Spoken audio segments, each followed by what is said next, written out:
계획TV의 고영석 박사입니다. 우리는 아인슈타인의 특수상대성 원리는 틀렸다는 강좌를 계속하고 있습니다. 다섯 번째 시간으로 아인슈타인은 관성계의 상대성을 인정한 오류를 범하였다는 것을 말씀드리려고 합니다. 그러니까 강체 막다와 원자시계와 빛으로 관성계의 절대성을 증명할 수 있거든요. 다른 말로 말하면 강체 막대와 원자시계의 빛을 사용하면 정지계와 등속계를 구분할 수가 있어요. 근데 아인슈타인 이거는 몰랐어요. 그렇기 때문에 아인슈타인은 어떤 방법이든지 정지계와 등속계는 구분할 수 없다고 그렇게 이야기를 했던 것이죠. 그래서 우리가 상대성 원리라고 그러는 겁니다. 정지계와 등속계 구분할 수 없는 서로 상대적이다. 거기서 상대성 원리란 말이 나오게 된 겁니다. 그러면 이렇듯 우리가 정지와 등속계를 구분할 수 있는가? 그건 뭐로 합니까? 강체 막대와 원자시계와 빛으로 합니다. 그러려면 불가피하게 국지적 관성계 안에서 기준계 구축하는 것부터 시작을 해야 됩니다. 이미 앞에서 이야기한 내용을 여기서 간단하게 요약을 하면서 부연 설명하려고 말씀드리는 겁니다. 강체자와 원자시계와 빛에 의한 기준계 설정입니다. 강체자는 기준계에서 정지해 있는 두 점 간의 거리입니다. 여기서 중요한 게 두 점입니다. 원자시계는 기준계에 정지해 있는 정지한 점의 시간을 측정하는데 중요한 거는 서로 떨어져 있는 두 원자시계를 동시해야 되죠. 그래서 필요한 게 세 번째 빛입니다. 기준계에 정지한 광원의 빛을 정지한 관찰과 측정해서 결국은 두 개의 시계 사이의 시간을 동시화시키는데 이 빛이 사용됩니다. 그리고 기준계 관찰자는 항상 강체자와 원자시계의 빛을 사용해서 공간좌표와 시간좌표를 측정하는 것, 이게 바로 앞에서 우리가 이야기했던 기준계 설정 과정입니다. 이것을 상징적으로 보이자면 여기 XYG라고 하는 기준좌표가 있는데 여기 보면 강체자가 있고 원자시계가 빛이 있죠. 이 세 가지를 통해서 공간좌표와 시간좌표를 측정한다 그 이야기입니다. 그런데 두 번째, 기준계에는 항상 점이 두 종류가 있습니다. 하나는 정지한 점이 있고 운동하는 점이 있다는 거죠. 근데 왜 이렇게 구분하냐? 정지한 점은 기준계 관찰자가 강체자와 동시화된 원자시계로 공간좌표, 시간좌표 직접 측정할 수가 있어요. 정지해 있으니까. 그러나 운동한 점은 그게 불가능합니다. 그러니까 근방을 지나갈 때 기준계 관찰자의 좌표를 그냥 대신 사용해 버리는 거예요. 이게 정지한 점과 운동하는 점의 차이점입니다. 근데 왜 이게 중요하냐?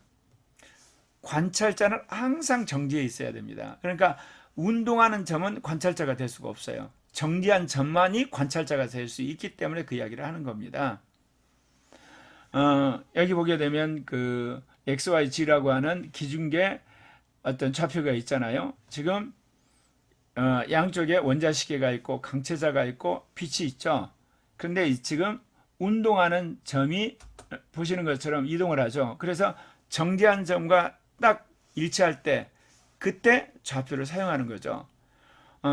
이걸 간단히 표현하기 위해서 점을 하나만 이야기했지만 사실은 X와 G라고 하는 이 기준계의 모든 정지한 점에는 저렇게 원자시계가 있고 강체자로 그리고 빛으로 동시화시켰다고 할 수가 있어요. 그러니까 운동하는 점은 이렇듯 정지한 점의 좌표를 대신 사용한다는 거죠. 다시 한번 보여드리자면요. 자, 운동하는 점이 이렇게 하다 정지한 점으로 딱 일치한 순간 그때 공간좌표와 시간좌표를 사용한다 그 이야기입니다. 그러면 이렇게 강체자와 원자시계가 빛을 사용하게 되면 수학은 달리 이 물리학적으로는 거기에 하나의 한계 상황이 있습니다. 그게 바로 최소거리와 최소시간과 최소에너지예요. 강체자의 눈금을 계속 쪼개가죠. 그러면 0으로 쓸 수는 없어요. 더 이상 쪼갤 수 없는 눈금이 나오거든요. 그걸 최소거리라고 해요. 그래서 강체자는 최소거리의 정수배만을 결국은 측정할 수가 있겠죠. 원자시계도 계속 진동수를 많이 해가면 시간이 짧아지겠지만 그것도 어느 한계 이상 불가능하게 돼요. 그래서 원자시계는 최소 시간의 정수배만을 표시할 수가 있어요. 빛은 에너지인데 그 에너지도 계속 쪼개가면 마지막 플랑크 상수라고 하는 에너지 그것에 기초해서 그것의 정수배만을 표현할 수가 있습니다. 이렇듯 강체자나 원자시계나 빛에는 항상 최소 단위가 있다는 거, 이것을 꼭 기억해야 하셔야만 됩니다. 왜냐하면 수학적으로는 그거를 무한히 쪼개서 무한히 작게 할 수 있다고 생각하거든요. 물량은 그게 불가능합니다.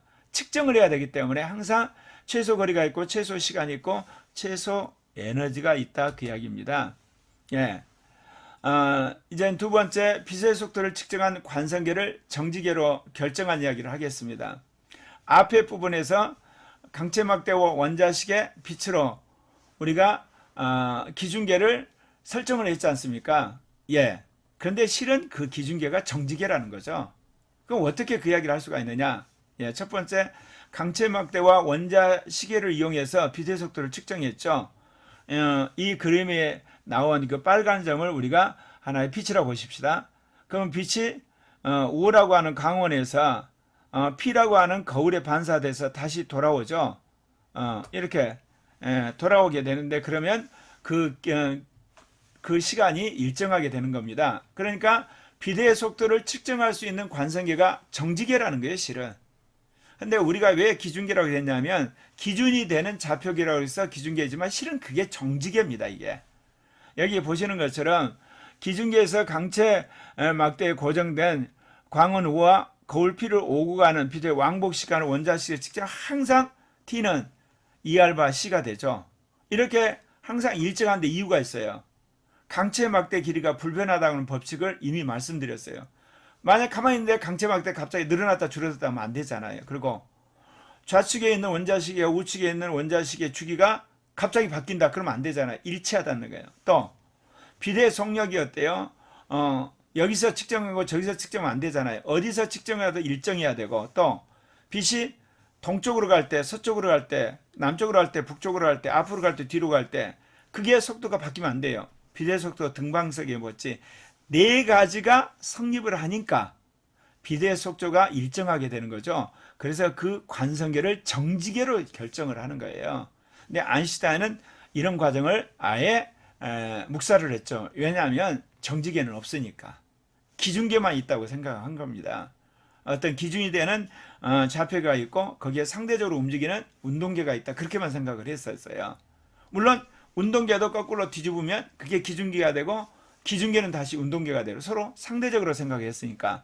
그러나 저는 분명하게 강체막대와 그 다음에 이 원자식의 빛으로 빛의 속력을 측정할 수 있고 그 빛의 속력이 항상 일정한 관성계를 정지계로 정한다 그 이야기입니다. 예, 여기 보는 것처럼 이 왕복하는 시간이 항상 일정하다 그 이야기입니다. 예. 그러면 이제 정지계와 등속계를 구분하는 빛의 왕복 실험에 대해서 말씀드려요. 빛의 왕복 실험이라는 것은 관성계에서 이제 광원이 출발해 가지고 그 빛이 이제 동일한 어떤 길이의 강체막대를 왕복을 해요. 앞에서 본 것처럼. 그래서 다시 광원의 원자식에 도착한 시간을 이제 측정을 하는 거죠. 근데 이 측정을 하는데 한 방향만 측정하는 게 아니라 운동 방향의 수직으로 이동한 빛의 왕복 시간을 재고 운동 방향의 수평으로 이동한 왕복 시간을 측정을 해서 이거를 비교를 해보면 기준계는 똑같은데 운동계에서는 서로 다르다는 걸 발견하게 돼요. 그래서 결국은 빛의 왕복 시간이 동일한 것은 정지계고 다른 것을 등속계라고 이제 우리가 결정을 할 수가 있는 겁니다. 이게 바로 빛의 왕복 실험입니다. 예. 자, 빛이 등속도로 움직이는 강체막대를 왕복하는 시간을 지금 측정하려고 하는데 먼저 빛이 강체막대와 같은 방향으로 이동한 시간을 지금 보려고 합니다. 자, 보십시오. 지금 O라는 광원에서 이 강체막대하고 빛하고 같이 출발하죠. 같은 방향으로. 예. 같은 방향으로 출발하니까 출발해서 마지막 강체막대 끝에 도달을 하죠. 도달했을 때 이 과정을 보게 되면 어떻습니까? 그 밑에 있는 그림을 보면 VT-라고 그랬죠. 이게 이제 뭐냐? 강체막대가 옮겨간 그 거리예요. 그리고 R은 강체막대 길이. 근데 그거를 처음부터 끝까지 빛이 이동했다는 거죠. CT-.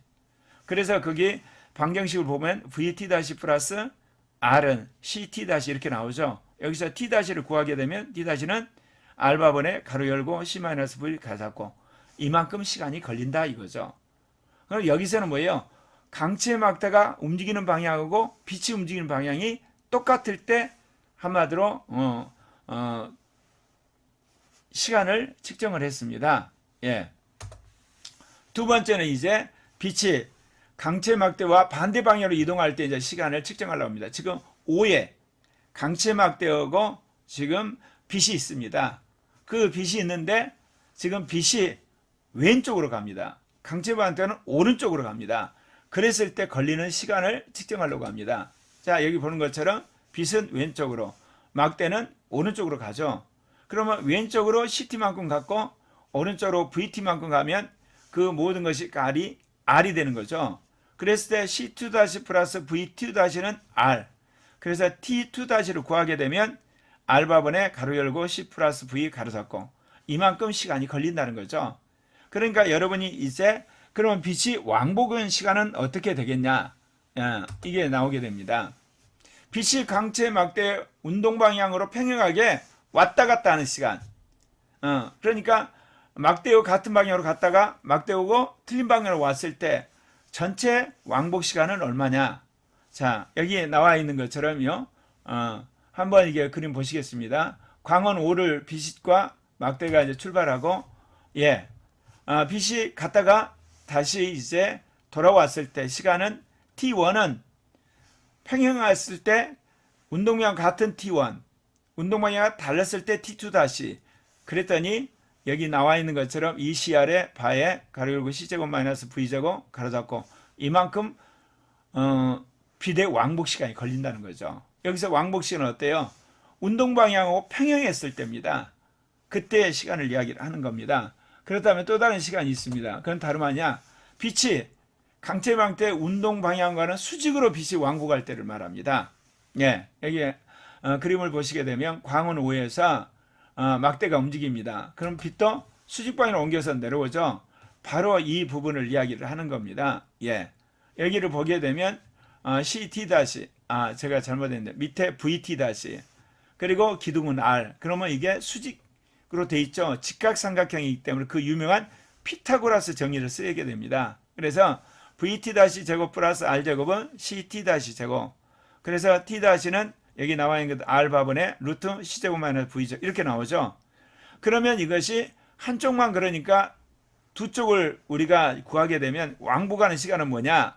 T2는 2R바번에 루트 C제곱 마이너스 V제곱. 왕복한 시간이 그렇다는 거죠. 어떻게 해요? 이 빛이 운동 방향과 수직으로 왕복할 때를 말하는 겁니다. 그렇다면 이제 우리가 빛이 운동 방향의 수직과 평행으로 고정된 막체들을 이제 왕복하는 두 시간을 한번 비교해 봅시다. 그러면 여기 보면 시간들이 차이가 있죠. 자, 보십시오. 광원 5에서 둘 다 출발을 했습니다. 출발을 했는데 이 수평으로 움직인 쪽은 왕복하는데 시간이 더 많이 걸리죠. 수직으로 움직인 쪽은 더 빨리 움직이게 됩니다. 그래서 바로 T1과 T2. 그래서 그 시간적 델타 T는 T1 T2 그래서 결국은 근사가음으로 ERV 부하분의 C제곱. 분명히 시간차가 이렇게 납니다. 시간차가 난다는 이야기는 뭐냐? 먼저 도착하는 게 있고 늦게 도착하는 게 있다는 거죠. 이렇게 차이가 있는데 말입니다. 빛의 왕복 시간을 하게 되면 정지가 등속계가 구분된다는 것을 말씀드리려고 합니다. 그러니까 지금 우리가 사용할 수 있는 도구란 것이 강체막대하고 원자식이고 빛뿐이에요. 근데 강체막대를 어떤 방향으로 놓아도 빛의 왕복 시간이 T는 2R바분 C로 항상 일정 관성계가 있어요. 이거를 정지계라 그러는 겁니다. 그러니까 정지계를 찾는 것은 사실 간단한 실험이에요. 지금 제 오른쪽에 보게 되면 강체막대가 오른쪽으로 있고요. 비스듬히 있고 또 수직으로 있죠. 그리고 왼쪽으로 있죠. 이것을 이제 어떤 그 관성계에 정지되어 있다고 하십시다. 지금 일거에 빛을 쏘았어요. 그 빛이 똑같은 길이의 강체막대를 왕복해서 똑같은 시간에 들어오죠. 이런 관성계는 정지계라는 거죠. 너무 간단한 실험인데 아인슈타인이 이런 실험의 개념을 몰랐어요. 그렇기 때문에 정지계가 없다고 그런 겁니다. 물론 등속계도 없죠. 서로 움직이는 굳이 이야기하면 기준계와 운동계만 있다. 그러니까 내가 볼 때 네가 움직이고 네가 볼 때 내가 움직인다. 이런 상대성 원리만 그가 주장하게 되는 겁니다. 그러나 여러분 여기서 보는 것처럼 운동계는 강체막대 방향에 따라 빛의 왕복 시간이 다르죠. 자, 보십시오. 왼쪽에는 빛이 수직으로 움직이죠. 그 다음에 오른쪽은 빛이 이제 수평으로 움직이는데, 수직으로 움직이는 빛의 시간이, 왕복 시간이 짧아요. 수평으로 움직이는 빛의 왕복 시간이 늦거든요. 그게 같지를 않아요. 이렇다. 그렇기 때문에 우리가 자연스럽게 이러한 관성계는 운동계라고 우리가 추정을 할 수가 있는 겁니다. 자, 여기 보시게 되면 똑같은 기름이죠. 강체 막대가 놓인 방향에 따라 빛의 왕복 시간이 변하는 관성계를 등속계라는 것은 이거 보십시오. 아까 제가 정지계하고 똑같은 그림입니다. 강체 막대가 오른쪽으로 지금 있고 비스듬히 있고, 그리고 수직으로 놓여 있고 왼쪽으로 놓여 있는데, 그런데 이제 이 동시에 빛이 출발을 하는데 보면 왼쪽에 있는 빛이 가장 먼저 도착하고, 수직으로 갔다 온 빛이 그 다음이고, 비스듬히 갔다 온 빛이 그 다음이고, 가장 늦게 도착한 빛이 오른쪽입니다. 이럴 때는 이 관성계 전체가 오른쪽으로 움직이고 있다는 걸 말해 주는 거예요. 곧 등속계라는 거죠. 너무 어떻게 보면 간단한 거지만 이렇듯 정지계와 등속계를 강체막대와 원자식의 빛을 이용하면 구분할 수 있다, 그 이야기입니다. 예. 그런데 또 하나, 정지계 관찰자와 등속계 관찰자를 구분할 수 없는 파동의 간섭 실험이 있어요. 정지계와 등속계를 구분할 수 있는 것을 빛의 왕복 실험이라 그러고, 정지계 관찰과 등속계 관찰을 구분할 수 없는, 서로가 움직인다고 하는 것은 파동의 간섭 실험이에요. 관성계 파원에서 어떤 출발한 파동들이 있어요. 하나는 수직으로 동일한 길이의 강체막대를 왕복하고, 또 하나는 뭐냐, 수평으로 움직이고, 그래 간섭계에 동시에 도착했어요. 그래 간섭무늬를 봤더니 그 관섭무늬의 파동 간섭 실험을 마이켈스 모리의 실험이라고 합니다. 자, 우주는 절대 정지한 에터기를 측정하기 위해서 간섭 실험을 했어요. 분명히 우주는 정지한 하나의 에테리가 있고 거기에 이 지구가 움직이고 있다. 거기서 간섭 실험을 해보면 틀림없이 간섭 무늬가 있을 것이다. 왜? 정지한 우주의 에테리에 대해서 지구가 움직이기 때문에, 아마도 움직이는 등속계이기 때문에 분명히 여기에는 간섭 실험이 있을 것이다. 그래서 1887년에 마이켈스 모리가 간섭계를 만들어 간섭률을 측정했어요. 자, 이 그림을 보시게 되면 어떻습니까? 왼쪽에 S라고 하는 데서 번쩍 섬광이 빛이 나가죠. 오른쪽으로 가게 되면 여기 보게 되면 투명한 그런 그 유리를 통과를 하죠. 그래서 M1이라고 하는 그런 거울에 반사를 됩니다. 또 하나는 빛이 꺾여서 수직으로 올라가게 되면 M2라고 하는 거울에 반사가 돼서 다시 들어오죠. 그러면 그 두 개의 빛이 O라고 하는 그 눈에 간섭계에 들어온다, 그 이야기입니다. 여러분 그 오른쪽 그림 보면 도중에 그 투명한 유리가 하나가 있습니다. 그거는 양쪽에 있는 길이를 일치하기 위해서 보정해 준 거예요. 그래서 이렇듯 했을 때 과연 어떨까요?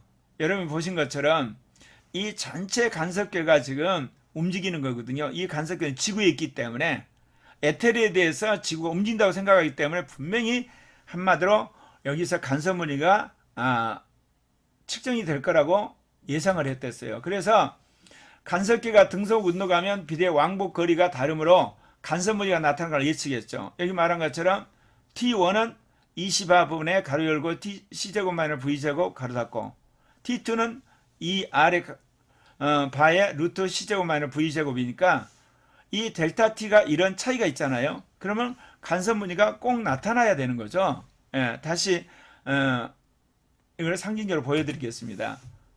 이렇듯 이게 시간이 다르기 때문에 시간차로 말미암아 간섭무늬가 있어요. 그런데 그렇게 예측을 했는데요. 자, 실제로 간섭계가 정지해 있을 때나 또는 등속계 운동을 할 때도 간섭무늬가 안 나타나는 거예요.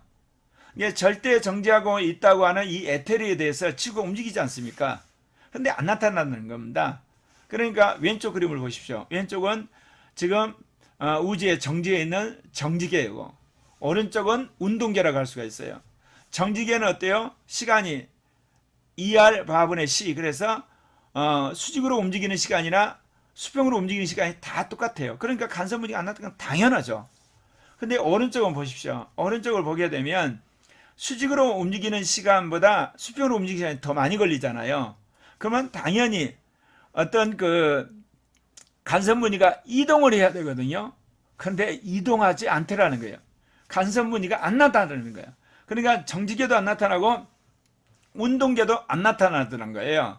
기껏해야지 한 3% 정도. 이제 그런 것들이 이게 거의 무시할 정도의 간섭 무늬가 나타나더란 거죠. 그러니까 이거는 무시할 정도예요. 그래서 여기에 물리학자들이 쇼크를 먹은 겁니다. 어떻게 이럴 수가 있냐? 정지계에 간섭 무늬가 안 나타나는 건 당연한데 어떻게 운동계에 간섭 무늬가 안 나타나는 거예요? 왜냐하면 수평 방향과 수직 방향의 비대 왕복 시간이 다르면 당연히 나타나야 되는데 그렇지 안 나타난다는 겁니다. 그렇기 때문에 마이클스 모리 실험에서 간섭 무늬가 나타나지 않은 것에 대해서 1892년 로렌츠라는 사람과 피츠 제네르라는 사람이 아주 독자적으로 이런 주장을 했어요. 물체가 운동 방향을 축소해버린 거다. 여기 보게 되면 T2는 루트 C제곱 마이너스 V제곱 그래서 T1 그렇게 되잖아요. 그러니까 한마디로 말해서 수평 방향의 이 막대가 줄어들어 버렸다는 거예요. 그러니까 시간이 짧아졌다는 거죠. 짧아지니까 결국은 수평 방향의 왕복 시간하고 수직 방향의 왕복 시간이 같아 버리니까 간섭 무늬가 나타나지 않는 거다. 이게 유명한 로렌츠 피치 제네럴 축소설입니다. 그랬는데 이게 각광을 받지 못해요. 왜냐하면 얼마 되지 못해서 그 유명한 아인슈타인이 상대성 원리를 말해버립니다. 1905년 아인슈타인 상대성 원리가 발표된 후에 정지계와 등속계는 구분할 수 없다고 이야기를 하는 거예요. 그래서 간섭 능이 나타나지 않는 걸 추론해버린 거예요. 그러니까 어떻게 생각하냐면요.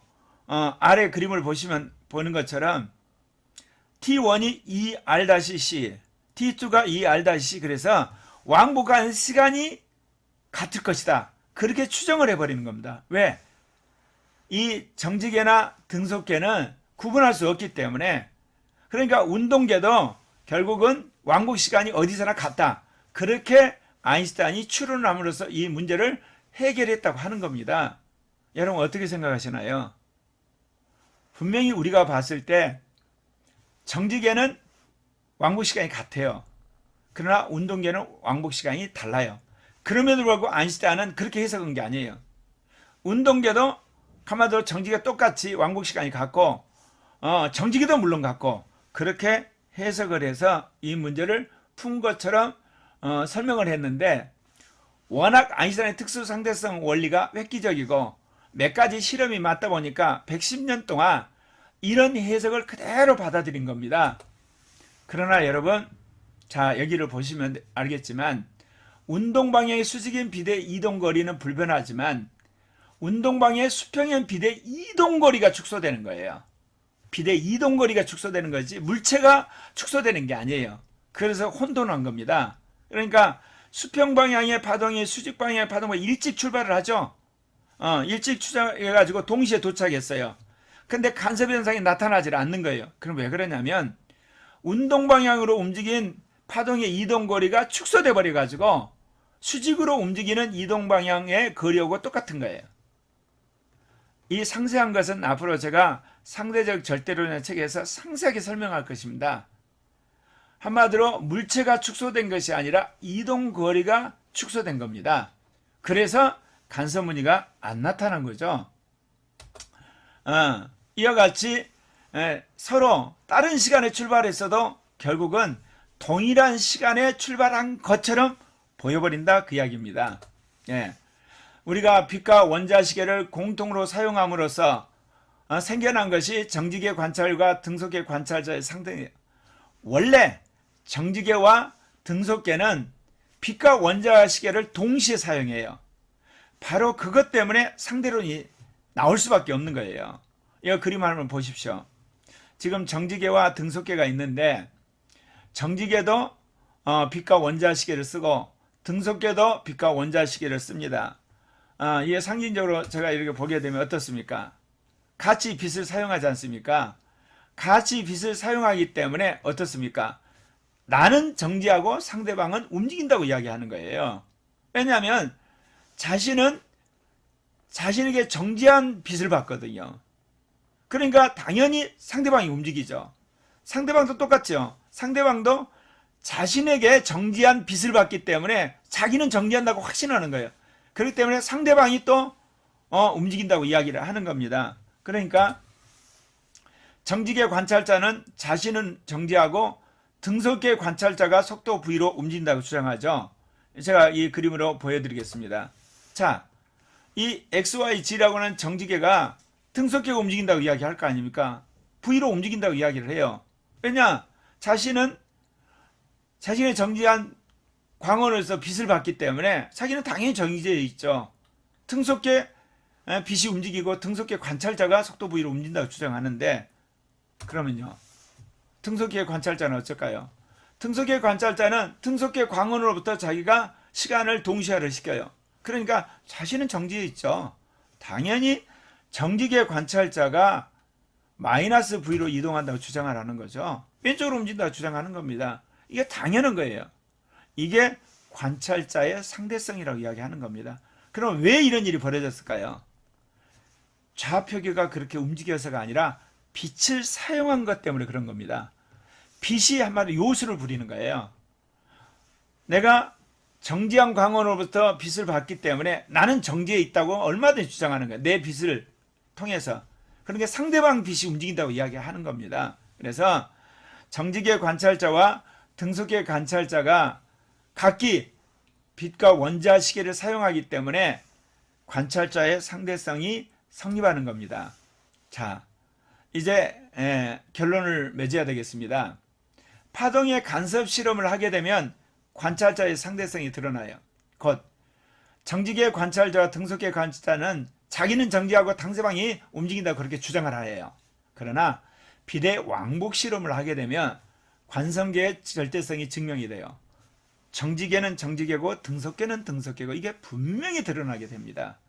자, 그러니까 관성계에서 파동의 간섭 실험을 하게 되면 정지계와 등속계를 구분할 수 없고, 이거를 정지계 관찰자와 등속계 관찰의 상대성이라고 그래요. 상대성. 반면에 비대 왕복 실험을 하게 되면 정지계와 등속계는 구분이 가능하게 돼요. 이거를 정지계와 등속계의 절대성이라고 그럽니다. 관성계의 절대성이라는 거죠. 예, 여기 있는 것처럼 이렇듯 간섭 실험을 하면 상대성이 맞고 왕복 실험은 절대성이 맞아요.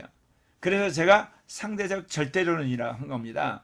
이거는 일찍이 뉴턴이 시간에는 절대적 시간 공간이 있고 상대적 시간 공간이 있다. 근데 그 당시 뉴턴이 빛하고 원자시계를 몰랐어요. 그저 아는 게 강체자 개념하고 우리가 말하면 이 역학적 시간만 알았거든요. 그렇기 때문에 그가 절대적 시간 공간은 측정할 수 없다. 상대적 시간 공간 측정한다. 그렇게 하고 끝맺었어요. 예. 그런데 1905년 아인슈타인 특수상대성 원리에서는 절대적 시간 공간은 없다. 그거를 완전히 없애버리고 상대적 시간 공간만 있다고 이야기를 했던 겁니다. 그런데 제가 지금 어떤 이야기를 합니까? 비대 간섭 실험을 하게 되면 아인슈타인이 말하는 것처럼 상대성이 맞고, 비대 왕복 실험을 이야기하면 일찍이 뉴턴이 예측했던 절대론이 맞다는 거죠. 그러니까 결국은 상대론도 맞고 절대론도 맞고, 그러나 실험을 달리해야 됩니다. 간섭 실험을 하게 되면 한마디로 상대론이 맞게 되고, 그리고 왕복 실험을 하게 되면 절대론이 맞게 됩니다. 이거는 여러분이 혹시 아실지 모르지만 비대 입자론과 파동론입니다. 이중 슬릿 실험이라든지 이런 실험을 하게 되면 우리가 빛이 파동이다. 그러나 컴퓨터 효과라든지 그런 어떤 효과를 보게 되면 빛이 입자구나. 그래서 오늘날 물리학에서 입자와 파동의 이중성을 이야기합니다. 똑같습니다. 간섭 실험을 하면 상대론이고, 그리고 왕복 실험은 절대론. 그래서 상대론과 절대론은 공존한다. 바로 이것이 특수상대성 원리는 틀렸다고 하는 요지의 핵심적인 강의입니다. 감사합니다.